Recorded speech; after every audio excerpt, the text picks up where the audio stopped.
Assalamualaikum warahmatullahi wabarakatuh. Waalaikumsalam. Selamat datang di kolom Fakhri Ali TV atau disingkat Kofi TV. Kita tahu bahwa bulan Desember ini itu adalah bulan Kiai Abdurrahman Wahid, seorang tokoh besar ya, yang pernah dianugerahkan Tuhan ya, kepada bangsa kita dengan seluruh ya dinamik yang dilahirkan oleh Kiai Abdurrahman Wahid. Dan saya sudah banyak ya menulis tentang Kiai Abdurrahman Wahid, apakah di Kompas ya, di Tempo atau di media-media lainnya.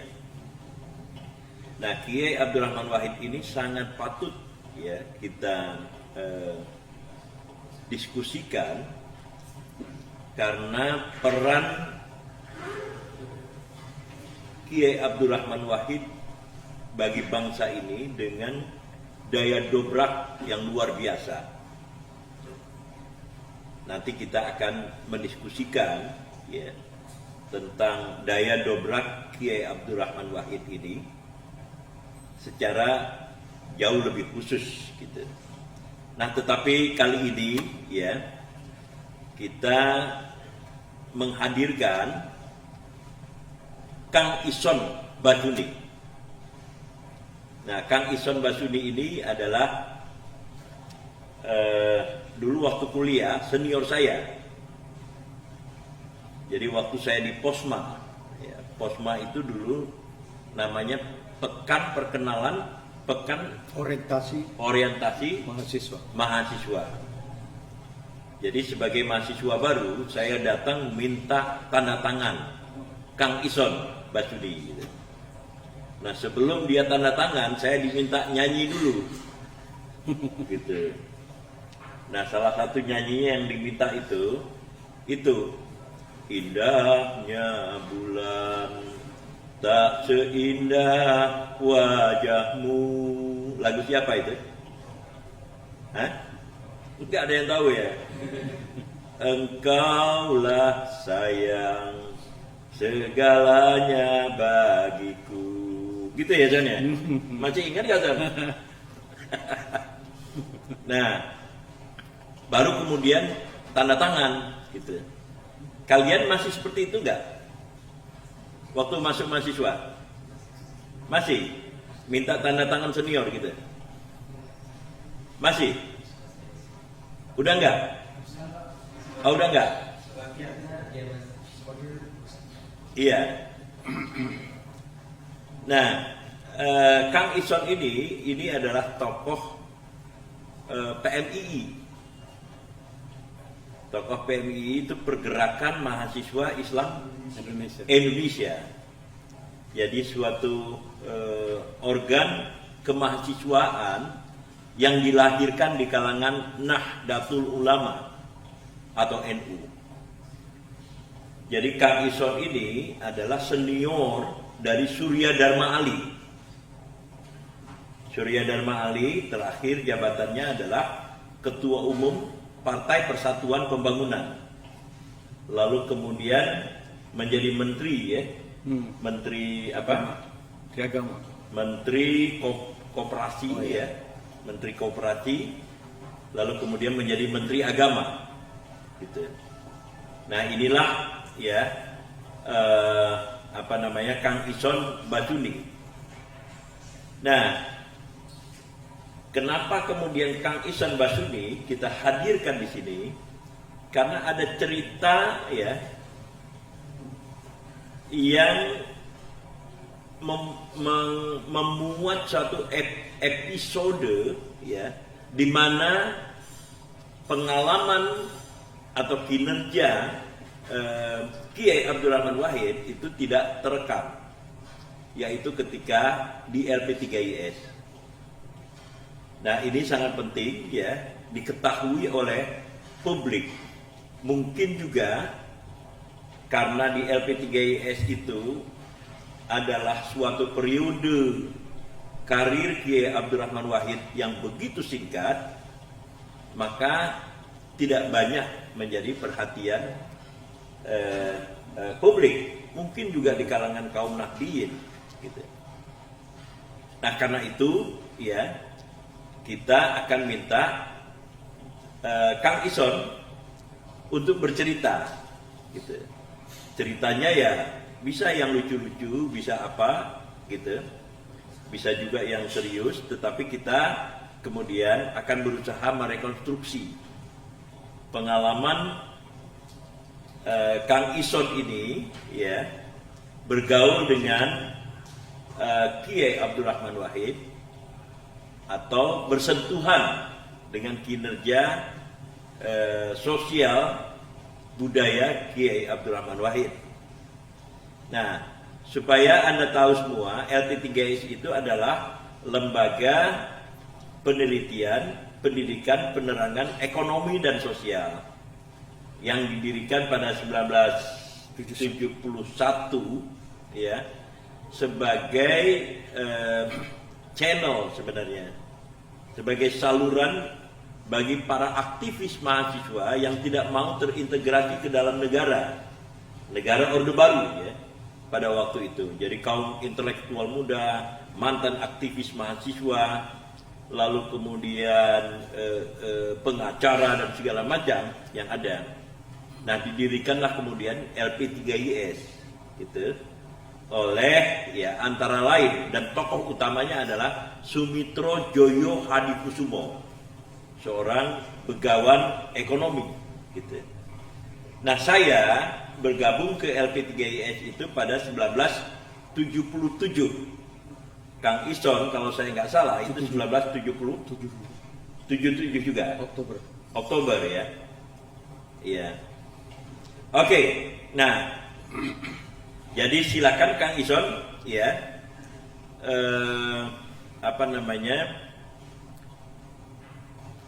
Saya kira selawat dulu ya. Karena kita membicarakan Kiai Abdurrahman Wahid, nanti akan saya kasih sedikit konteks teoretikal tentang selawat ini. Silakan Ison. Selawat taskil ya. Silakan.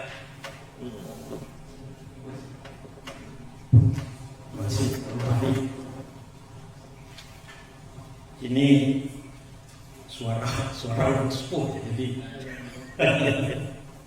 Pasti beda dengan suara anak-anak muda.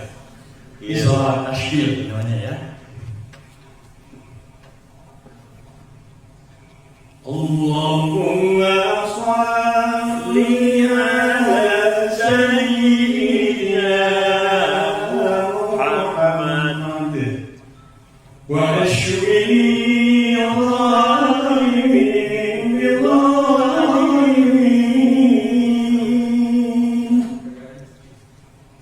اللهم صل على سيدنا محمد واشفني الظالمين بالظالمين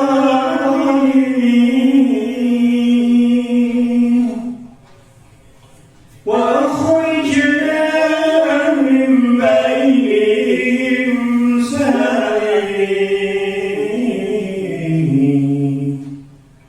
وعلى آله وصحبه أجمعين وأخرجنا من بينهم سالمين وعلى آله وصحبه أجمعين Luar biasa ya. صلى الله ربنا على النور المبين أحمد المصطفى سيد المرسلين صلى الله ربنا على نور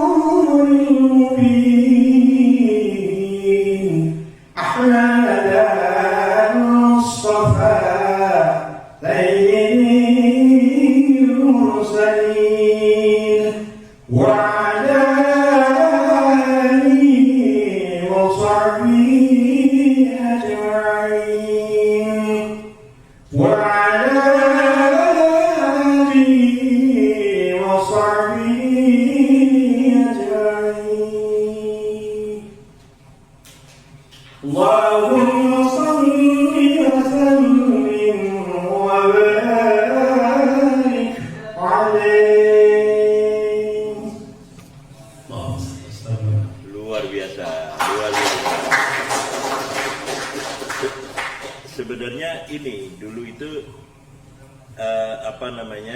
di Monash University ada sebuah acara kecil seperti ini juga, lalu dibuka dengan membaca ayat suci Al-Quran.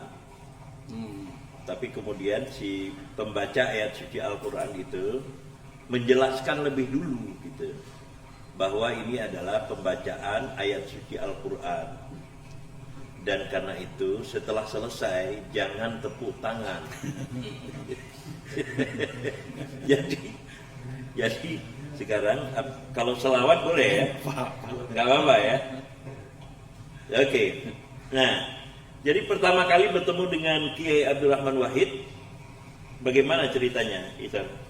Ya, jadi seperti tadi Bung Fahri ceritakan, saya juga masuk ke LP3S itu tahun 77 Oktober untuk program yang namanya program pelatihan kader pengembangan pondok pesantren. Tapi cerita ini harus saya mulai dari tahun 71. Ya. Jadi ketika LP3S baru didirikan, bekerja sama dengan majalah Tempo. Saya kenal majalah Tempo. Sekitar tahun 71 diselenggarakan satu seminar kerjasama LP3S dengan Tempo tentang partisipasi sosial. Kalau saya nggak salah ingat ya, tentang partisipasi sosial. Saat itu yang namanya kata partisipasi atau jargon partisipasi itu luar biasa teman-teman. Ya. Nah, satu rekomendasi dari seminar tahun 71 itu adalah kemudian pentingnya mengkaji pondok pesantren untuk membangkitkan partisipasi masyarakat dalam membangun pengembangan masyarakat di lingkungannya. Ya, jadi pada saat itu sebetulnya dunia pesantren belum banyak dikenal oleh masyarakat. Tetapi sebuah seminar yang diselenggarakan oleh LP3S dan majalah Tempo menyarankan pentingnya untuk mengkaji kemungkinan pondok pesantren membangkitkan gerakan partisipasi masyarakat untuk pembangunan masyarakat di sekitarnya. Nah, sudah banyak diketahui bahwa pada saat itu saya tidak tahu persis Gus Dur itu menjadi konsultan program pesantren LP3S sejak tahun kapan. Tapi yang sering kita dengar adalah sejak tahun awal 70-an, ya, ketika Mas Kawam menjadi direktur LP3S. Jadi pulang dari studi di Baghdad, kemudian Mas Kawam bersama Ismail Haddad mengajak Gus Dur, ya, untuk membantu lah kira-kira gitu, menjadi konsultan program pesantren di LP3S. Nah, kajian itu kemudian dilakukan, ya, kajian terhadap pondok pesantren, studi penelitian tentang pondok pesantren itu dilakukan. Dan saya kira itu penelitian pesantren pertama ya, Bukhari di Indonesia. Iya, betul. Penelitian pertama dikomandani oleh Kawan Raharjo. Penelitinya itu orang-orang yang saya kira adik-adik sudah ya mengenal ya. Ada nama Zamroni, ya. Zamroni waktu itu ketua PMI ya. GB Ansor atau PMI gitu ya. PMI. Ya, PMI. Ada Sarjono Gunari, ya, ada Mas Suhu, ya. Tentu banyak nama lain lagi, termasuk di dalamnya itu ada Abdurrahman Wahid. Ya. Nah, penelitian pesantren dihasilkan yang kemudian tahun 74 lahir dua buku yang saya kira sangat monumental. Buku ini diterbitkan oleh P3S, dieditoriali oleh Mas Gamal Raharjo. Itu satu adalah buku tentang profil pesantren, yang satu adalah buku tentang pesantren dan pembaharuan. Ini dua buku yang monumental. Saya masih ingat warnanya, yang satu warna merah, yang satu agak warna biru hijau. Nah, diskusi dan kajian tentang pesantren terus berlangsung. Kira-kira mulailah orang generasi muda kalangan NU, kalangan kelompok-kelompok dari kalangan Yayen dan kalangan pesantren sendiri mulai memahami apa sih sebenarnya yang ada di dalam pesantren itu. Sampai kemudian lahirlah satu training yang disebut LTPM. Apa itu? Latihan tenaga pengembangan masyarakat dari pondok pesantren. Gitu. Jadi ustadz muda, ya muda pada tahun 77 ya, itu dites, diseleksi untuk bisa mengikuti pelatihan ini. Dan kemudian direkrut juga kalangan dari aktivis dari bukan tersebut, dari perguruan tinggi Islam, dari IAIN. Ya, tidak banyak waktu itu, ada dipilih dari IAIN Jogja, kemudian dari IAIN Jakarta. Ya, nah, saya sendiri terpilih dari IAIN Jakarta. Ya, saya waktu itulah, makanya tadi tahun 77 ikut latihan tenaga pengembangan masyarakat dari pondok pesantren itu. Latihannya di mana? Di Pondok Pabelan, Muntila, Magelang, Jawa Tengah. Ya, latihan itu kayak sekolah dulu itu. Latihannya aja 6 bulan, belum praktek lapangannya. Luar biasa. Pabelan mandinya masih di kali Belan itu. Kalau ada gunung Semeru meletus ya kita nggak bisa mandi sembarangan di situ.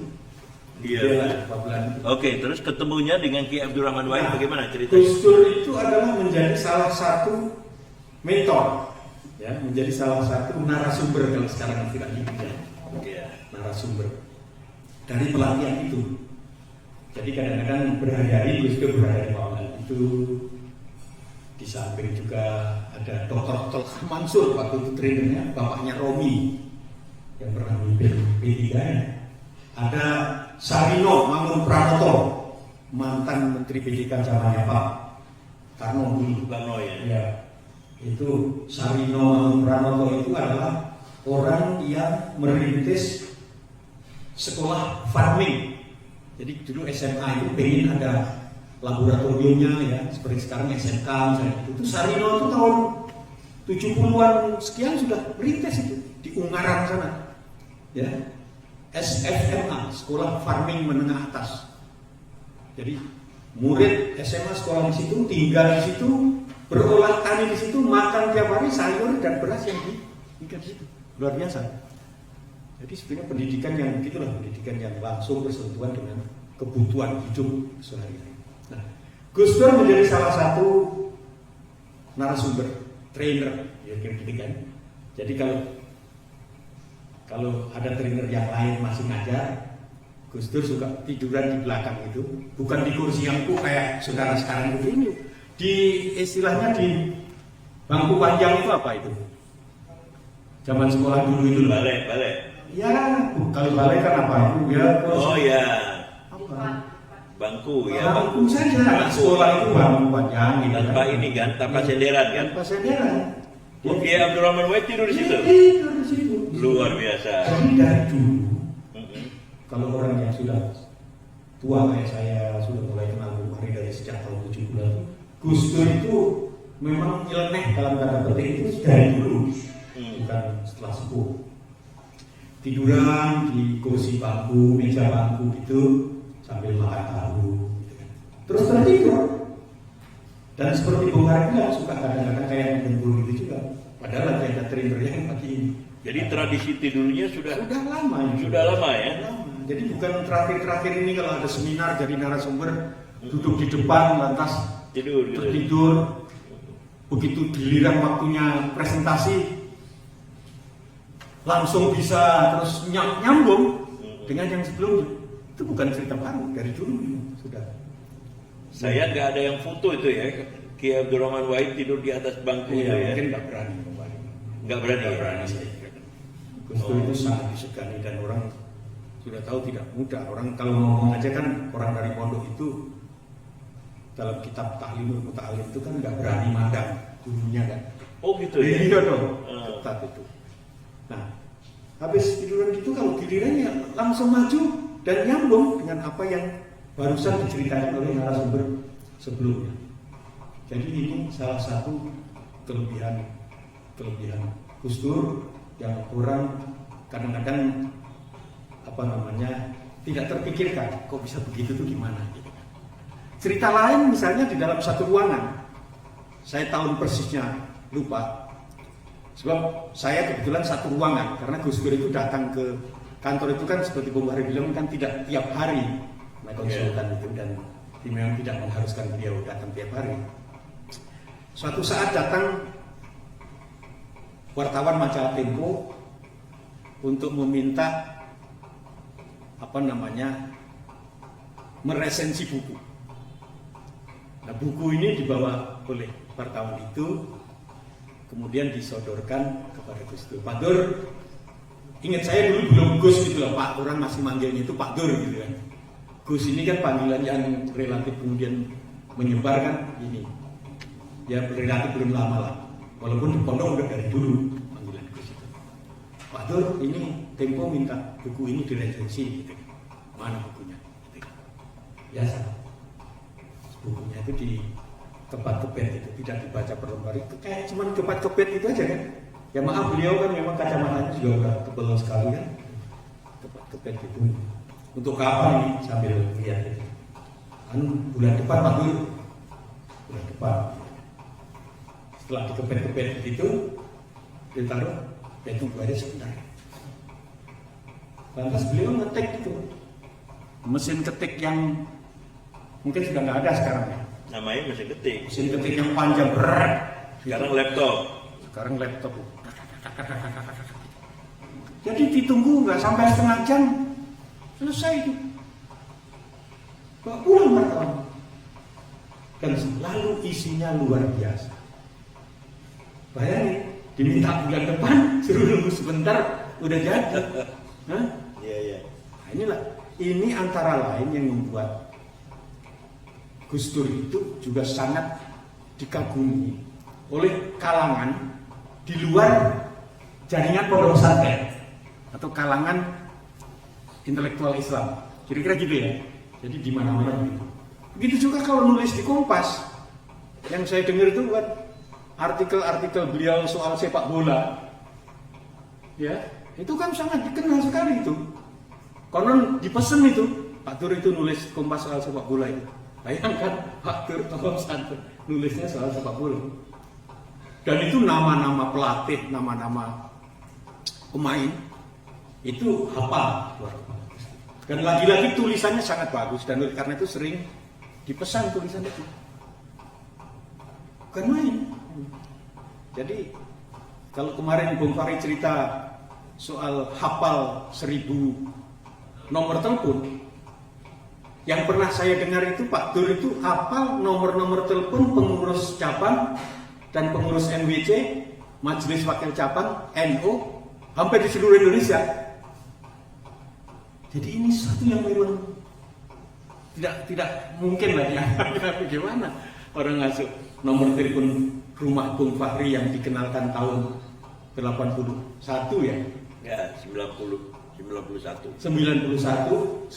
kemudian dia sebut 98, 7 tahun kemudian dia sebut, disebut tanpa kemarin-kemarinnya mengingatkan atau apa, ya kan? Bung Fahri sendiri terkagum-kagum. Nah ini hal-hal yang saya kira dalam peringatan bulan Gus Dur ini penting kita ingat. Ya betul. Tokoh seperti itu tuh jarang adanya gitu kan. Ya. Tadi barusan dibacakan. Iya. Kadang-kadang orang-orang kalangan NU mikir kok Gus Dur itu kok mainnya dengan orang-orang sebutlah misalnya dengan pendeta sih. Kok dengan ini kan di kalangan ulama ini sendiri kadang-kadang tidak cocok gitu ya. cara bergaulnya gitu. Gus Dur enjoy saja, dan itu merasa penting bergaul dengan dia. Oke. Nah, jadi itu ya persentuhan Kiai Abdurrahman Wahid dengan generasi saya, ya, dan Kang Ison.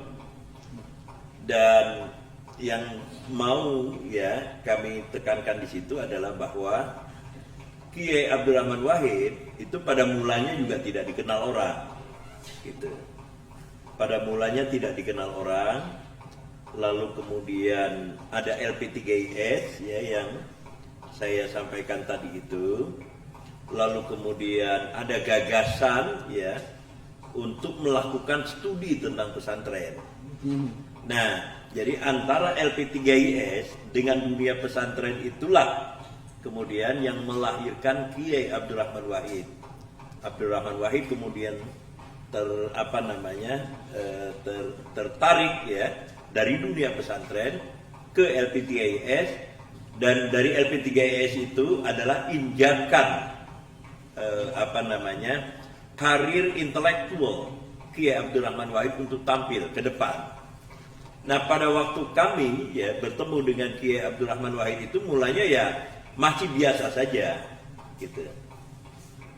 Saya akan menyambung ini nanti ya, memberikan interpretasi terhadap periode ini, karena ini adalah periode yang penting. Tetapi begini, sebelumnya ya dari cerita Kang Ison tadi itu, bagaimana saya mau bertanya, ada yang mau bertanya kepada kalian, bagaimana kalian berbenturan dengan gagasan Kiai Abdurrahman Wahid. Kalau kami ya seperti itu gitu, bertemu langsung gitu, lalu kemudian ya bercanda-canda seperti konten-konten yang yang sudah saya buat gitu. Tetap serius, tetapi candanya juga ada, dan itu lebih banyak dikenang gitu ya. Bahkan gayanya pun, ya. Kalau kayak saya ini masih terngiang gitu ya. Oke. Nah, jadi Septa, bagaimana perbenturan kamu dengan sistem gagasan Kiai Abdurrahman Wahid? Silakan. Ambil ini. Ayah.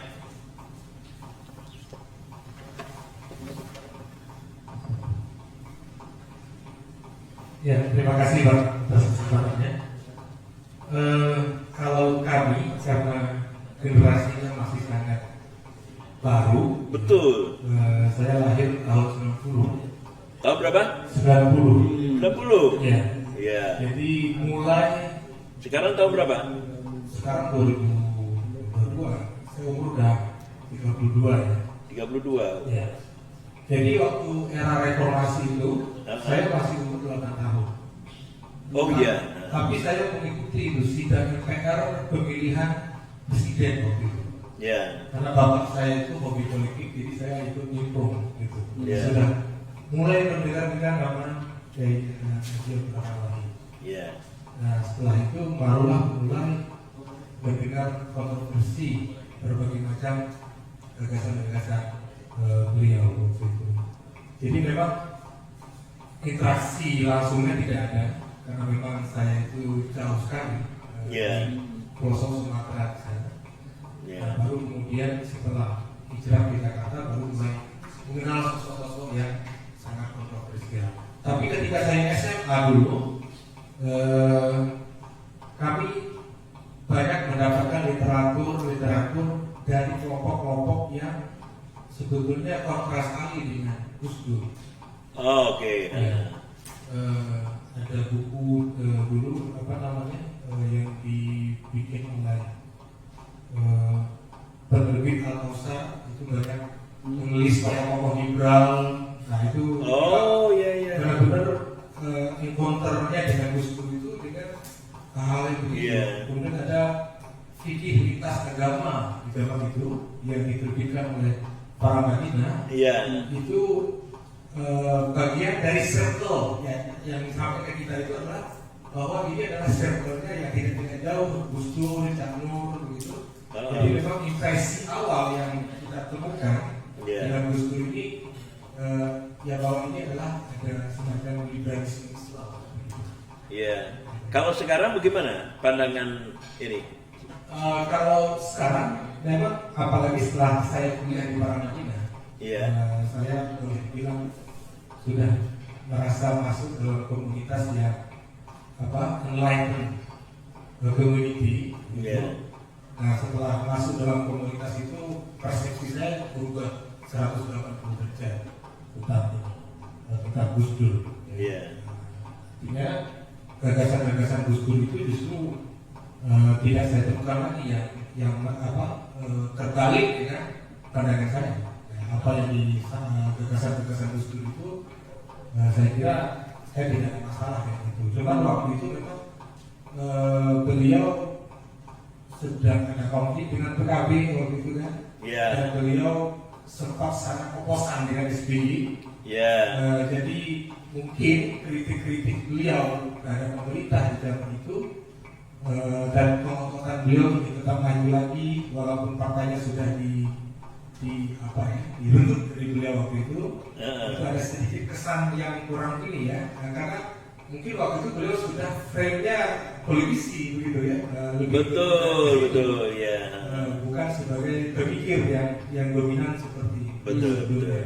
Menarik itu. Oke. Kita kepada yang paling muda dulu, yaitu Ndis. Nah, apa yang didengar dari Kiai Abdurrahman Wahid? Kalau dari generasi aku kali ya berarti. Jadi sebentar ya, ini namanya Gendis, dia kelas 3 SMA. Gitu. Kelas 3 SMA, jadi ini menarik sekali untuk kita tahu ya bagaimana prosesnya dia mendengar nama Kiai Abdurrahman Wahid, lalu kemudian tertawa ketika mendengar cerita Kiai Abdurrahman Wahid. Jadi benar-benar anak milenial dia. Ayo Des. Ya jadi kan tadi Allah yang diceritakan orang 32 tahun ya, aku makanya 18 tahun nih kebetulan masih lebih jauh lagi dari Kiai Haji Abdurrahman Wahid.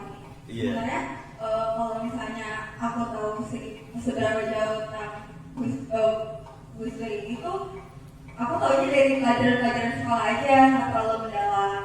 Karena kan pasti diceritakan presiden Indonesia sebelumnya. Terus aku tahu cerita tentang lebih dalamnya lagi tuh kalau nonton yaitu YouTube-nya Ayah, karena ceritanya ternyata menarik dan lucu.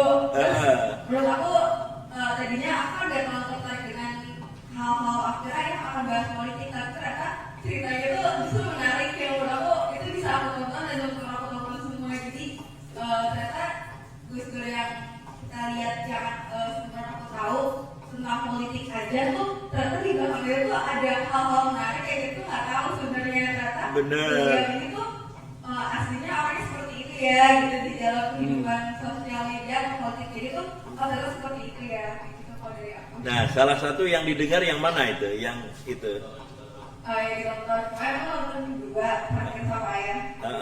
Yang pertama ketika beliau ini dirawat di rumah sakit, Ayah kebetulan sepupu Mas Alafi pun dirawat di rumah sakit yang sama beliau ini. Jadi ketika Ayah dan Ibu mau menjenguk Mas Alafi, bertemu di lorong dengan salah satu kawan Gus Dur itu Om Jastro. Iya. Jadi Ayah itu diberhentikan di tengah jalan lalu ditegur kayak, kemarin mau bertemu dengan Gus Dur ya? Ayah terus kaget kayak, Ayah jawabnya iya, padahal sebenarnya aslinya Ayah disitu bukan mau ketemu Gus Dur tapi mau menjenguk anaknya gitu. Terus aku tahu kayak ini salah orang gitu kan, salah orang juga. Akhirnya ketika masuk ke dalam ruangan Gus Dur tahu ternyata Ayah tuh kesitu bukan mau jenguk beliau gitu. Jadi itu lucu. Terus yang kedua ini yang paling lucu itu ketika tujuan ke Malang ya kalau nggak salah itu, jadi Ayah itu sebelum menceritakan tentang Gus Dur ini, Ayah menceritakan dulu salah seorang orang yang namanya itu mirip seperti Gus Dur, Kiai Haji Abdurrahman Saleh. Iya, Abdurrahman Saleh. Ya, Abdurrahman Saleh ya. Jadi ketika Gus Dur berkunjung ke Malang, itu kan Gus Dur disambut oleh kayak ya betul itu disambut. Lalu ayah tuh perdagangannya malah itu lucu karena Yesusnya kayak gitu. Ternyata waktu ketika disambut, jadi Gus Dur ketika Gus Dur menyampaikan di depan itu, Gus Dur misalkan ketika dia disambut sama ke Malang, beliau itu disambut kayak diinformasikan. Kalau Gus Dur itu Latina, tapi yang namanya disebut itu bukan namanya Gus Dur, tapi namanya Kiai Haji Abdul Rahman Saleh. Saya itu ceritakannya dengan penuh jenaka gitu, jadi aku itu ketawa karena ayah, cerita kayak gitu masuk kayak di generasi aku, ternyata iya masuk. Menurut itu lucu banget gitu. Iya bagus nah bagus. Oke, siapa yang mau bertanya lagi? Ini dulu ya, Jono ya namanya. Joko. Ya, selamat malam. Saya teringat salah satu lelucon yang dilontarkan oleh Gus Dur. Saya kira sulit sekali kita bisa menemukan figur intelektual, politisi, ulama yang memiliki kecakapan dalam membuat humor yang cerdas. Nah, waktu awal-awal reformasi dulu, ada banyak sekali partai-partai yang muncul. Tak terkecuali juga partai-partai yang mengklaim diri bagian dari NU. Ada banyak sekali. Iya. Satu dari partai itu misalnya Partai Sunni, dan itu terdirinya kan Abu Hasan, orang Suci, kampung dengan saya. Iya. Nah, Gus Dur bilang, NU ini seperti ayam. Yang keluar dari ayam itu ada dua. Yang pertama telur, yang kedua neneknya. Nah, dalam konteks partai NU ini yang keluar telur itu adalah PKB, sementara partai-partai yang lain itu adalah neneknya semua. Artinya di sana beliau menunjukkan bagaimana dengan cara yang cerdas untuk membuat satir ya, dalam konteks politik, menjadi kelompok-kelompok yang ada di situ. Nah, dalam generasi saya kira apa yang dilakukan oleh Gus Dur dengan model politik seperti itu adalah upaya untuk mendongkrak kebukuan, formalitas, dan kemapanan yang terbangun dalam politik. Lebih-lebih dalam konteks politik orde baru yang dalam tanda petik didominasi oleh simbolik Jawa yang menggunakan PKU, tempo seliro yang orang cenderung ABS asal bapak senang, sehingga orang cenderung tunduk dan patuh pada kekuasaan, pada Pak Harto. Dan Gus dengan politik, dengan canda seperti itu, saya kira untuk mencairkan, mendongkrak kemapanan itu. Hebat. Very good. Saya Nasrullah Hamid dari Paramadina. Ya, sebenarnya kalau bicara cerita terkait Gus Dur ini, saya sangat relate ketika waktu itu, maksudnya berkesan banget sosok Gus Dur itu ketika 2017. Waktu itu kan awal polarisasi di DKI. Kita pun juga di kampus Paramadina pun waktu itu lagi heboh. Ternyata memang apa yang waktu itu kita ributkan itu jauh-jauh hari udah dibilang sama Gus Dur, Tuhan tidak perlu dibela. Terus habis itu Islam itu tidak hanya milik satu kelompok dan lain sebagainya. Ketika itu kita yang di kampus itu melihat kok fenomenanya panas banget ya gitu loh. Kita iseng kita searching di Google, kita cari ada blog yang ngomong terkait ini. Itu paling banyak di Gus Dur. Dan juga kebetulan ketika saya baru masuk kuliah itu wawancara almarhum Gus Dur dengan Diki Candy. Diki Candy itu benar-benar berkesan. Jadi ya mungkin anak-anak di generasi saya waktu itu yang baru masuk benar-benar berkesan dalam artian begini. Gus Dur itu menunjukkan bahwasanya kedewasaan dalam berpolitik di Indonesia. Ketika ditanya apakah Gus Dur dendam, tidak, dia tidak benar-benar dendam. Cuma nggak pernah lupa aja, gitu. Dan tidak memaafkan dia juga nggak pernah lupa aja. Jadi dalam artian, ya udah berpolitiknya Gus Dur itu ya, bahkan kalau saya berkaca ke kondisi sekarang pun masih jauh lebih elegan dengan politik yang terjadi hari ini. Kurang lebih gitu aja. Hebat, betul. Oke, siapa lagi? Bagus. Di sini udah kan? Di sini udah kan? Assalamualaikum warahmatullahi wabarakatuh. Belum. Nama saya Romli dari Madura. Madura. Hebat. Sampai dari Madura. Madura yang sangat menokohkan Gus Dur Iya. dan kampus saya Bapak jurusan falsafah. Yang background saya adalah pesantren. Mana lo gulu? Pasuruan, Sidoki. Oh, Sidoki.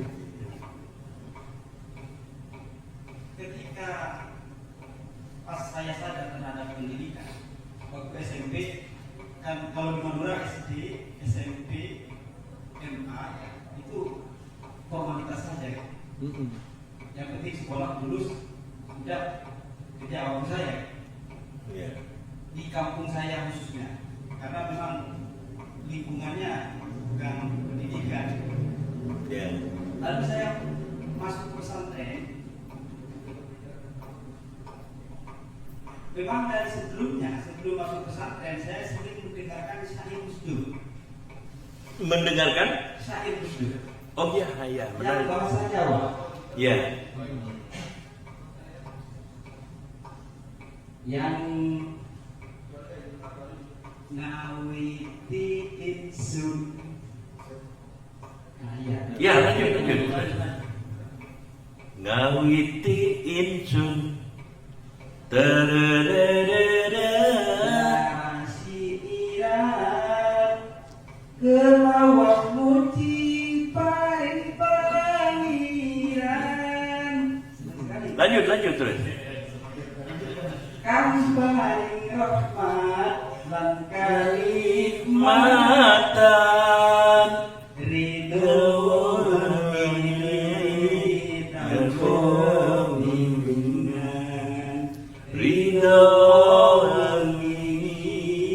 tanpa hitungan lonco priyo wanita ojo ngaji syariat loko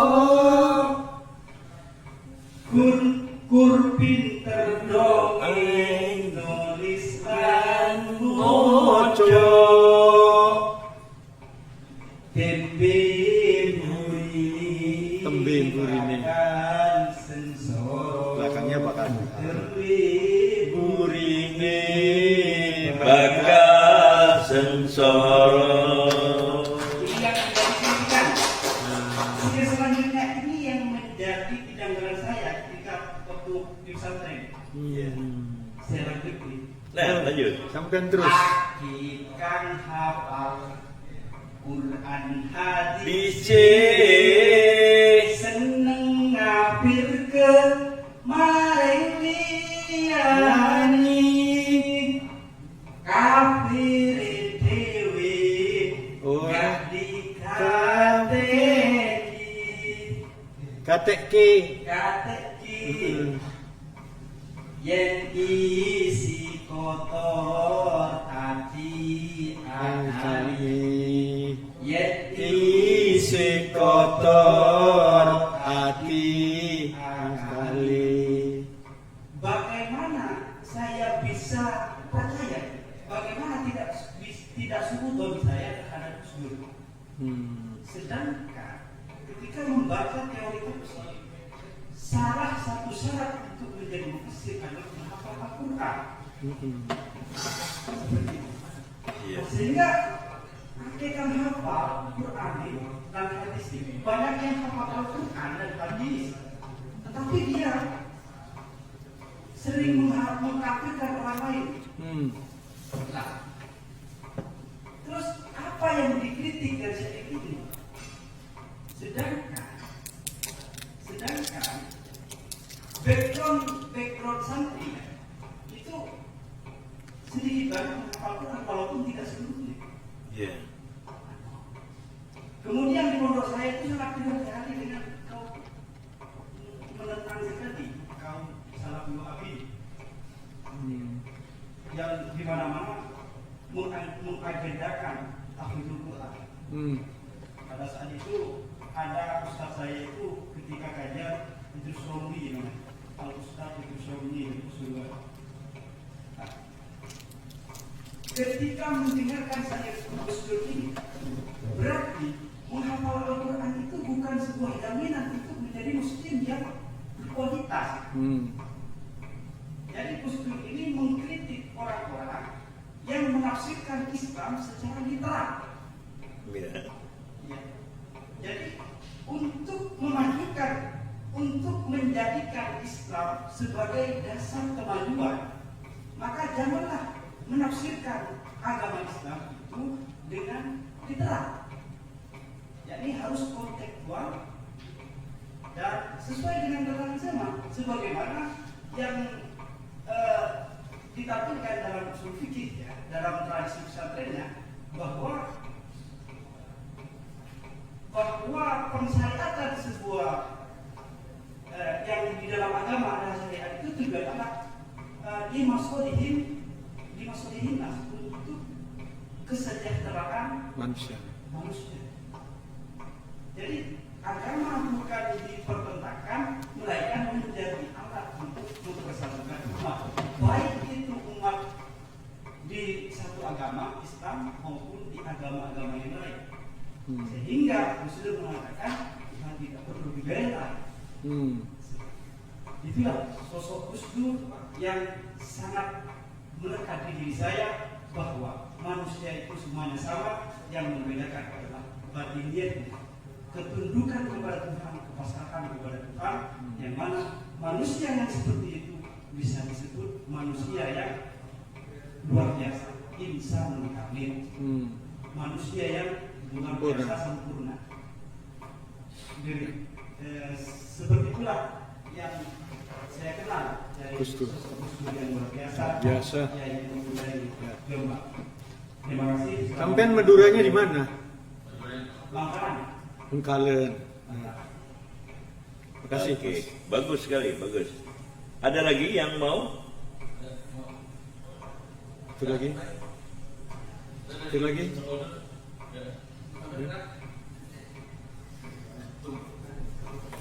Baik.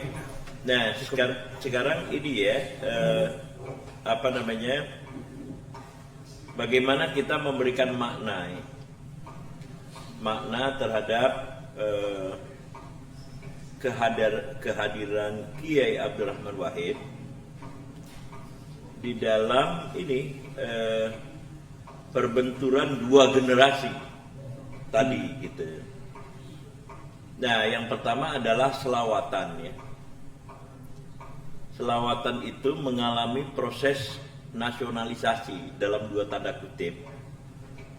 Itu justru ketika Kiai Abdurrahman Wahid terpilih menjadi Ketua Umum Pengurus Besar Nahdlatul Ulama pada 1984, yaitu di dalam Muktamar Situbondo. Situbondo 1984. Gus Dur bukan? Ya, Kiai Abdurrahman Wahid dengan mengalahkan ya Idham Khalid pada waktu itu. Nah, proses nasionalisasi selawat itu termasuk nanti istilah Gus ya, itu baru bisa terjadi karena Kiai Abdurrahman Wahid itu telah menguasai politik budaya kota. Tadi ya kita sudah mengatakan ketika bertemu ya generasi saya dengan ini Kang Ison Masudi ini, itu adalah generasi awal dari kalangan kota yang bertemu dengan Kiai Abdurrahman Wahid. Nah, Kiai Abdurrahman Wahid yang sudah mengisi ya khazanah intelektualnya dengan bacaan yang kuat sejak kecil, lalu kemudian sekolah ke Mesir sampai ke Baghdad, lalu kemudian kemampuan bahasa Inggrisnya yang sangat bagus. Itu tadi sudah punya bekal ketika dia tampil bersama dengan LP3IN tadi. Nah, tulisan-tulisan dia itu sudah muncul. Bukan hanya di Kompas ya, tetapi juga di jurnal Prisma. Pada waktu itu jurnal Prisma itu adalah jurnal ya yang paling bergengsi secara akademik dan intelektual yang diterbitkan oleh LP3IS. Nah, jadi warga kota itu sudah terpukau dengan Kiai Abdurrahman Wahid. Sistem-sistem gagasannya yang sangat luar biasa, dan pergerakannya tidak hanya di kalangan, maksud saya di bidang keagamaan, tidak, tetapi sudah di dalam gerakan civil society yang sekarang kita sebut dengan LSM. Maka kemudian penguasaan dia terhadap LBH ya, Lembaga Bantuan Hukum, tentang konsep hak asasi manusia itu dikuasai dengan sangat bagus. Maka ketika kemudian terjadi Petrus ya, Petrus pernah dengar nggak? Nggak pernah ya? Pernah ya? Penembakan misterius yang dilakukan oleh rejim ya Orde Baru pada waktu itu, yaitu menembak orang tanpa pengadilan. Ya, menembak orang, yang dimaksud orang itu adalah para preman. Itu Kiai Abdurrahman Wahid yang muncul ke depan, gitu.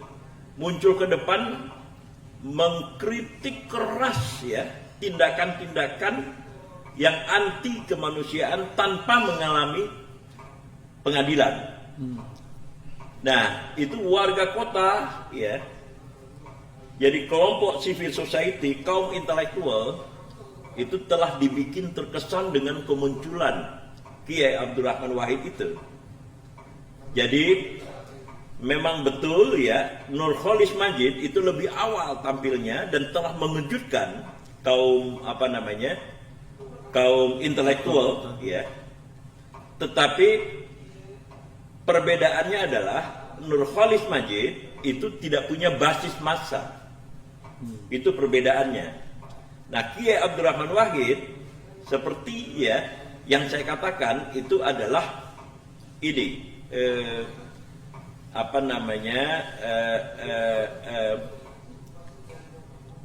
darah biru NU, karena merupakan cucu dari Kiai Hasyim Asy'ari. Kiai Hasyim Asy'ari adalah pendiri Nahdlatul Ulama pada 1926 gitu. Nah, jadi latar belakang budaya ya Nahdliyin itu jauh lebih pekat Kiai Abdurrahman Wahid dibandingkan dengan Nurcholish Madjid. Nah, jadi daya impresi ya yang dilahirkan oleh kedua tokoh ini memang telah menimbulkan pandangan-pandangan yang mengesankan dari kaum intelektual, tetapi perbedaannya adalah Kiai Abdurrahman Wahid itu punya sebuah basis massa yang sangat besar. Nah, jadi ketika kemudian di dalam posisi di mana kaum intelektual kota itu sudah mulai terkesima ya dengan sistem gagasannya, pada saat itulah Kiai Abdurrahman Wahid merebut tampuk kepemimpinan PBNU pada 1984 pada Muktamar Situbondo. Sebagai akibatnya kemudian NU itu mengikuti perkembangan dan gerakan dari Kiai Abdurrahman Wahid gitu. Nah, di dalam situasi seperti itulah kemudian terjadi dalam dua tanda kutip tadi nasionalisasi frasa-frasa yang berkembang di dalam pesantren, frasa-frasa yang berkembang di dalam kaum Nahdiyin. Misalnya kata tabayun, itu tabayun dulu itu sama sekali tidak dikenal pada tahun 1970-an itu. 1984 ke bawah itu tidak dikenal kata tabayun itu. Juga kata gus gitu. Gus itu ya itu kan sebenarnya dari den bagus gitu. Jadi sebuah lapisan kebangsawanan yang dibangun di dalam dunia pesantren. Nah, pesantren itu memang merupakan counter culture ya terhadap keraton gitu. Jadi para elit-elit politik tradisional Jawa ya pada waktu itu membangun keraton, lalu kemudian membangun sistem kebangsawanan tersendiri. Nah, lawannya ya, jadi kontestannya secara kultural itu adalah dunia pesantren. Nah, dua hal ini sebenarnya tidak terlalu akrab, terutama setelah Sultan Agung meninggal. Kemudian digantikan posisi Sultan Agung itu pada abad ke-17 oleh putranya. Siapa namanya? Amangkurat I. Nah, ketika Amangkurat I ya berkuasa, Amangkurat ini tidak lagi dekat dengan kaum ulama, maka terjadilah kemudian pemberontakan Pangeran Kajoran. Pangeran Kajoran di mana pusatnya? Di mana? Nggak ada yang tahu ya? Ya sedih memang, tapi nggak apa-apa memang. Di Klaten, gitu. Nah, Pangeran Kajoran ini itu adalah ya mertua dari Trunojoyo, gitu. Nah, kembali kepada siapa tadi Amangkurat I tadi itu, maka kemudian terjadilah ya kritik-kritik dan protes-protes ya yang diorganisasikan oleh kaum ulama. Lalu kemudian Amangkurat I itu mengundang kaum ulama ya untuk sebuah upacara, disiapkan meriam yang hebat-hebat gitu. Ketika mereka datang ditembak semuanya dengan meriam. Dalam tempo ya 30 menit itu 6.000 ulama dan pengikutnya mati semua, gitu, ditembak oleh peluru. Itulah yang ditulis oleh duta besar VOC yang pertama ke Mataram, gitu. Namanya Roelof van Guns, gitu. Siapa namanya? Roelof van Guns, gitu. Nah, itu adalah keperihan yang pertama antara keraton dengan dunia ulama pada waktu itu. Dan karena itu pesantren itu adalah kontender, adalah lawan dari keraton dengan ya historical event, ya, peristiwa politik yang berlangsung di bawah Amangkurat I itu, gitu. Nah, tetapi pesantren pun kemudian mengadopsi sistem ya sosial yang berlangsung di dunia keraton.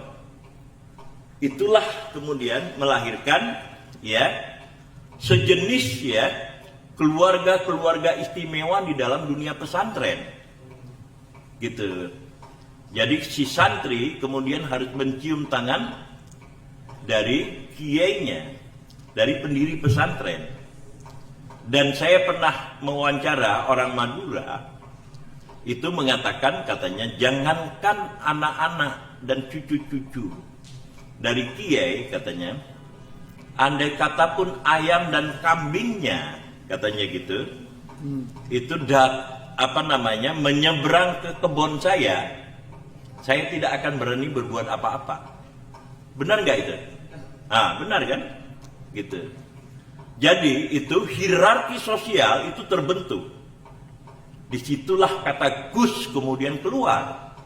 Gus itu adalah para pangeran. Gitu. Nah, tapi ketika Kiai Abdurrahman Wahid tampil ke Jakarta pada waktu itu, tidak ada orang yang kenal kata Gus itu. Makanya kemudian saya, ya, tadi juga Kang Ison itu sudah menyebut, itu memanggilnya Cak Dur pada waktu itu. Kenapa Cak Dur? Karena terinspirasi dari Cak Nurholis Majid, gitu. Jadi ketika Nurholis Majid tampil, kami semuanya memanggil Cak Nur. Kenapa? Karena dari Jawa Tengah dan dari Jombang, gitu. Jadi manggilnya, iya dari Jawa Timur. Jadi kami manggilnya Cak Nur. Begitu kemudian Kiai Abdurrahman Wahid tampil dengan kemampuan intelektual yang sama, kami semuanya kemudian ini manggilnya apa, gitu. Karena sudah ada Cak Nur presidennya, maka kami memanggil Cak Dur. Sampai sekarang pun saya memanggil, kalau misalnya ngobrol itu memanggil Cak Dur.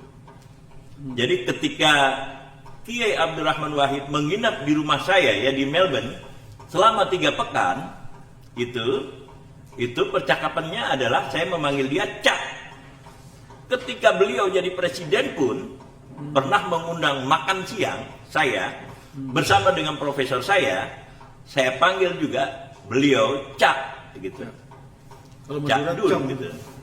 Nah, jadi Gus kemudian itu mengalami proses, ya, frasa itu, ya, istilah itu mengalami proses nasionalisasi juga karena Kiai Abdurrahman Wahid tampil menjadi ketua umum PBHMI lagi. PBNU, ya, tampil menjadi ketua umum PBNU itu mengangkat, ya, bukan hanya NU ke permukaan nasional, melainkan juga seluruh istilah-istilah yang berkembang di dunia pesantren. Itulah sebabnya kemudian banyak orang yang ingin dipanggil Gus sekarang ini. Misalnya Gus Muhaimin, ya, mulanya Cak Iming, gitu, ya, kemudian Gus, dan kemudian pesantren-pesantren di luar Jawa ada juga anak pendiri pesantren di luar Jawa itu memberikan nama dirinya sendiri Gus, gitu, Ada pelatih dan seterusnya, gitu. Ada pelatih sepak bola yang dipanggil Gus juga. Iya, itu yang dari Korea Selatan, kan? Gus Gijing. Iya. Kata Gus itu dari NU itu.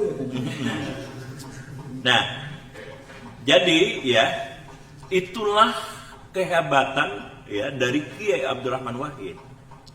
Dia bisa mengangkat, ya, sebuah subkultur. Nah, Kiai Abdurrahman Wahid mengatakan itu, gitu. Pesantren sebagai subkultur.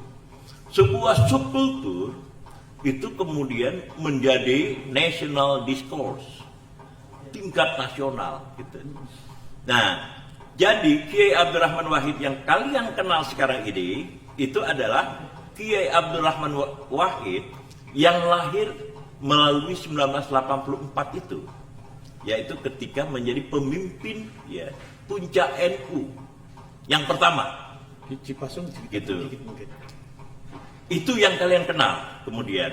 Jadi kebesaran nama dia itu adalah gabungan dari kemampuan intelektual dia, ya, yang sangat produktif, digabung dengan massa NU yang sangat besar di bawahnya, gitu, atau bersamanya.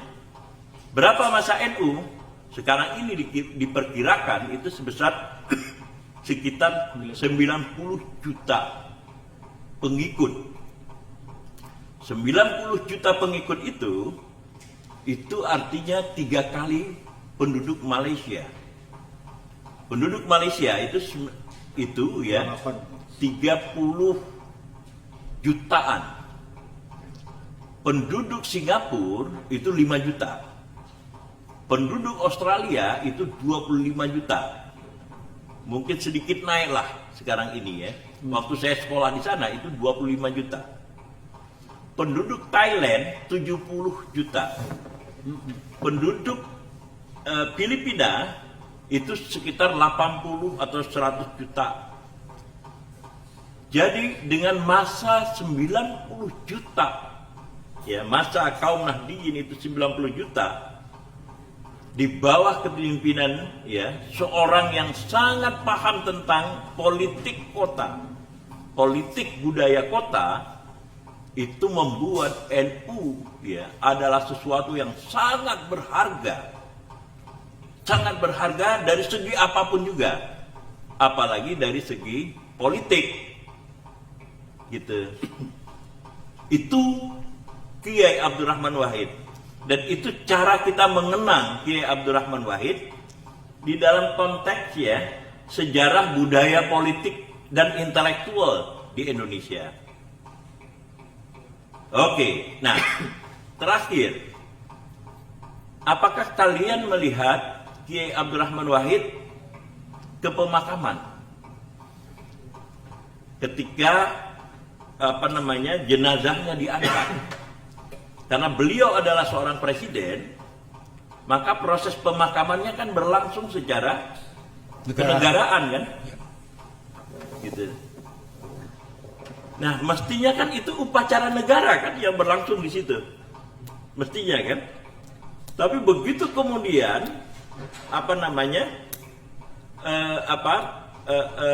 kerendahnya diangkat gitu oleh tentara gitu, prajuritnya, itu yang berlangsung adalah selawatan gitu. Nah, sehingga kemudian budaya negara yang imparsial ya, yang official, yang sangat resmi, itu kalah dengan budaya santri yang berlangsung gitu. Jadi kemudian ada kontestasi budaya di situ, ya. Jadi state official culture, ya, against the santri culture, gitu. Dan kalau kemudian kita lihat percakapan-percakapan sehari-hari kaum intelektual tadi, kesannya sampai sekarang ini bahasa-bahasa santri itu telah menjadi bahasa-bahasa atau istilah-istilah yang biasa digunakan, lebih sering daripada istilah-istilah yang direproduksi oleh negara. Gitu. Nah, disinilah kemudian kita harus melihat posisi dari Kiai Abdurrahman Wahid dalam konteks bangsa, gitu. Di dalam konteks dinamika intelektual, di dalam konteks dinamika budaya, dan di dalam konteks dinamika sistem pemikiran yang dimulai tentang Islam, ya, lalu kemudian tentang ideologi, lalu kemudian tentang posisi negara yang kian lama dianggap, ya, secara konseptual itu harus terus-menerus berada di atas seluruh golongan masyarakat, gitu. Nah, itu adalah rumusan kita tentang percakapan, ya, atas kinerja Kiai Abdurrahman Wahid. Kiai Abdurrahman Wahid memang telah lama pergi bersama kita, tahun 2009 ya, Desember 30 Desember 2009. Tetapi ya, sistem gagasannya itu masih terus-menerus menyertai kita sampai sekarang ini, sampai kemudian kepada Gendis yang anak kelas 3 SMA itu. Begitu kira-kira. Kita tutup. Nah, jadi masih ada yang mau menanggapi apa yang saya sampaikan? Silakan. Nah, ini bagus ini. Hidupin dulu.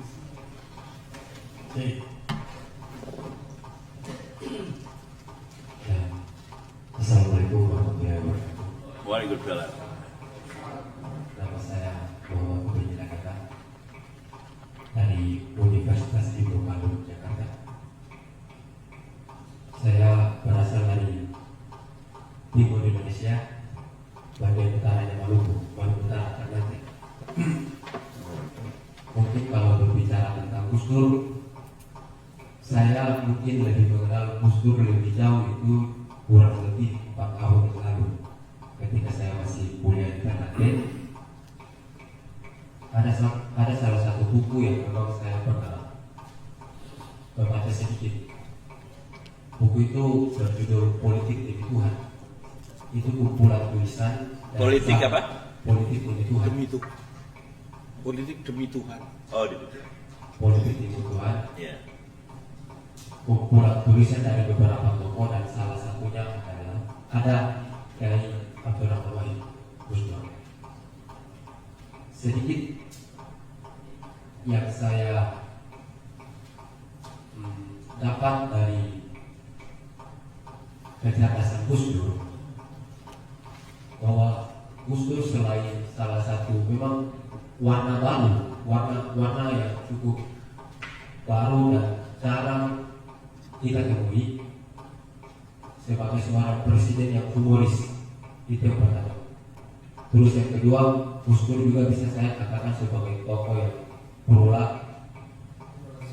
pluralis.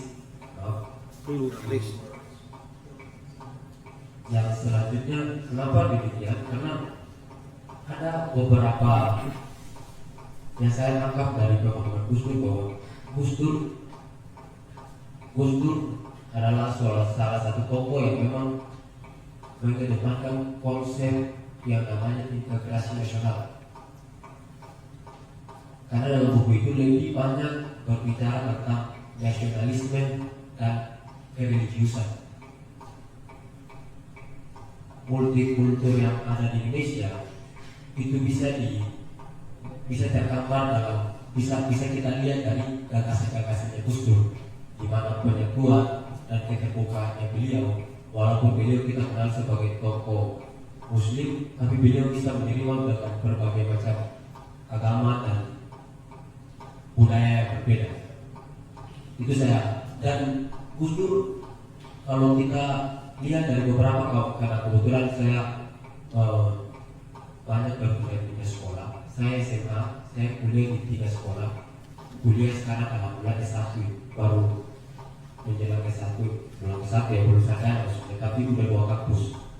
Jadi saya menemukan berbagai macam teman-teman yang berbeda dari berbagai macam suku, agama, dan yang lain. Kemudian saya juga ada pesantren, pernah di Pasuruan juga, di Dalwa, Bangkit, Darul Kawan Kapoy. Pernah juga di pesantren Anur 3 Malang. Dan saya lulus di Cemelo yang memang mayoritasnya agama Nasrani di sana. Pada saat saya berkuliah di Ternate, banyak sekali teman-teman Nasrani saya yang gemar karena Gus Dur. Gemar sekali karena Gus Dur. Dan buku kedua yang saya lihat dari memang buku yang Politik Demi Tuhan tadi yang saya sampaikan pada awalnya, itu buku ayah saya. Itu buku pertama saya mengenal Gus Dur, dan buku kedua yang saya mengenal Gus Dur, kalau nggak salah judulnya Agamaku, Agamamu, dan Agama Kita.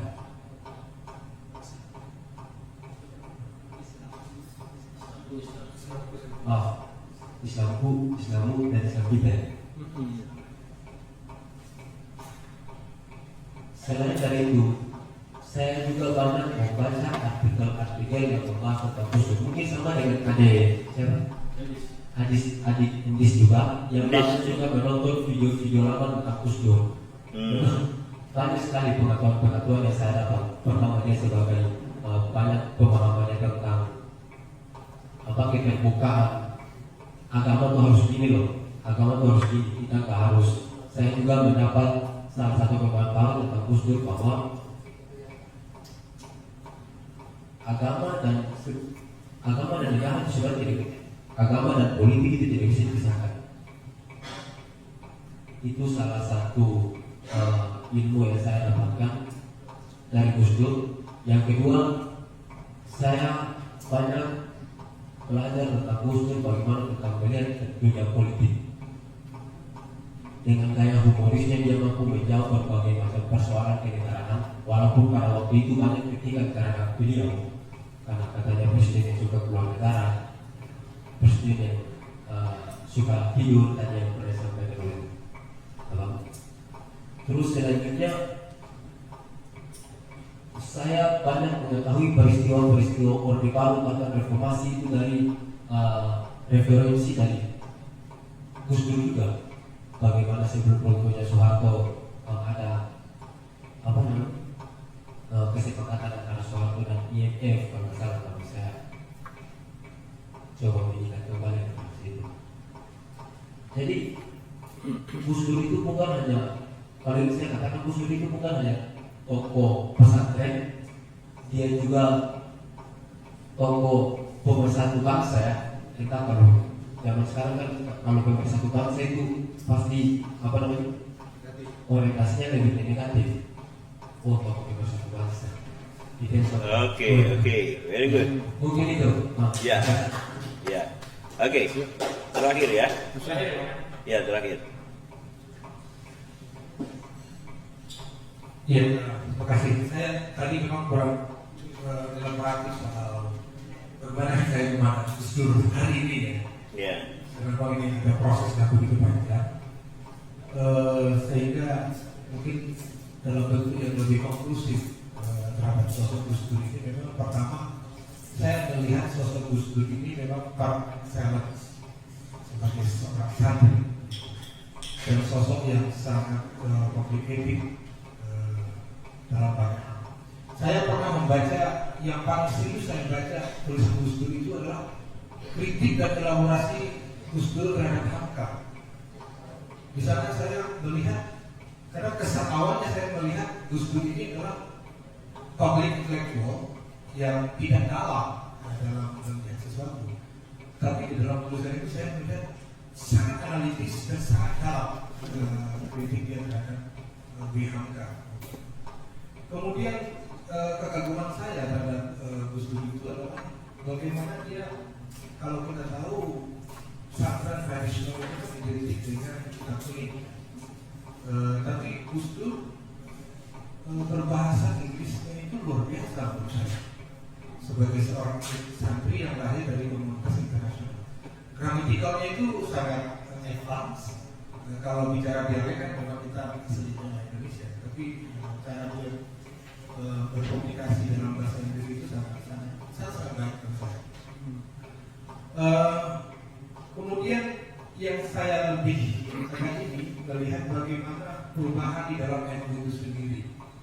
Memang saya lihat terutama ketika saya menulis buku tentang salah satu tokoh NU, saya banyak mencoba membaca literatur tentang NU, khususnya bagaimana Gus Dur masuk dalam struktur NU yang tadinya dia sendiri memang juga tidak berminat untuk menempati posisi struktural dalam PBNU. Nah, saya melihat memang ketika beliau masuk dalam struktur, memang kulturalnya sangat kuat ketika dalam PBNU. Jadi basis struktural tradisionalnya itu membantu kepemimpinan beliau, dan beliau menjadi sosok katakanlah pandita dalam komunitas itu. Jadi komando itu sangat efektif ketika berada dalam struktur NU. Tapi ketika beliau masuk dalam struktur di luar NU, di mana ketika beliau menjadi presiden, pertama kesan intelektual itu masih sangat dominan. Yang kedua memang strukturnya sudah berbeda. Ini sudah masuk ke struktur politik, ketatanegaraan, yang itu cara kerjanya itu berbeda dengan cara kerja cultural organization-nya NU. Nah, di situ saya melihat beliau ini agak sedikit struggle dalam betul. Ya, betul itu. Itulah menjadi debatable sekali ya posisi apakah memang sebaiknya Kiai Abdurrahman Wahid itu tidak harus mengambil jabatan presiden gitu. Nah, ini adalah perdebatan berikutnya yang kita akan akan adakan dalam rangka bulan Kiai Abdurrahman Wahid tadi. Nah, kita telah memulai dengan ini dengan lukisan Kang Ison tadi ya, yang mengatakan bahwa Kiai Abdurrahman Wahid itu ketika menjadi pengajar ya dari mereka yang dilatih untuk mengembangkan pesantren di pesantren Pabelan itu ya rileks sekali tidur di atas bangku. Nah, bangku itu artinya ya bangku itu tempat duduk yang tidak ada senderannya. Kalau ada senderannya namanya kursi kan. Dan bangku itu panjang. Nah, Kiai Abdurrahman Wahid tidur di situ, gitu, dengan rileks dan segala macam. Nah, jadi cukup sekian ya percakapan kita tentang Kiai Abdurrahman Wahid. Nanti percakapan berikutnya kita akan berbicara apakah pas ya atau apa implikasi positif dan negatifnya dari Kiai Abdurrahman Wahid pada akhirnya memilih menjadi presiden gitu. Dan ini akan menjadi tema yang menarik juga di dalam hari dari bulan Kiai Abdurrahman Wahid, yaitu bulan Desember ini. Nah, untuk penutupnya ya, maka kita minta Kang Ison ya kembali atau bareng kamu ini ya, yang Madura ini tadi selawatan ya, ambil ini, kasih dia, maju ke depan sedikit ya, biar masuk di dalam record gitu. Selawat apa ini?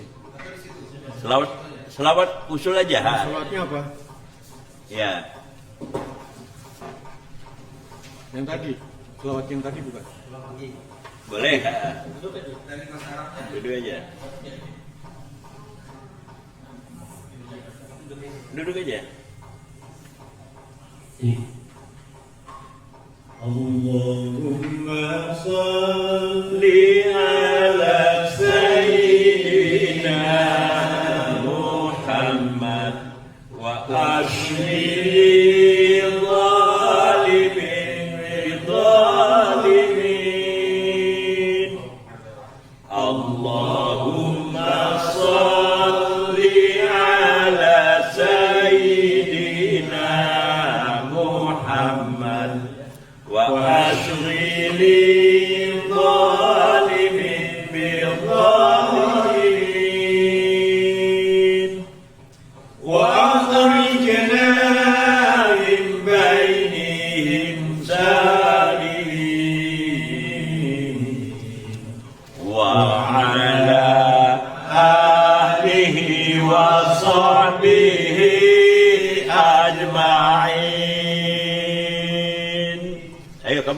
wa akhrijna min bainihim salihin wa ala ahlihi wa sahbihi ajma'in. Terus Allahumma salli ala sayyidina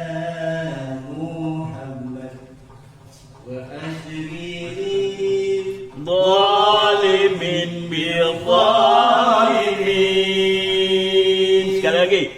Allahumma salli ala sayyidina Muhammad wa ashghili zalimin bil zalimin wa akhrijna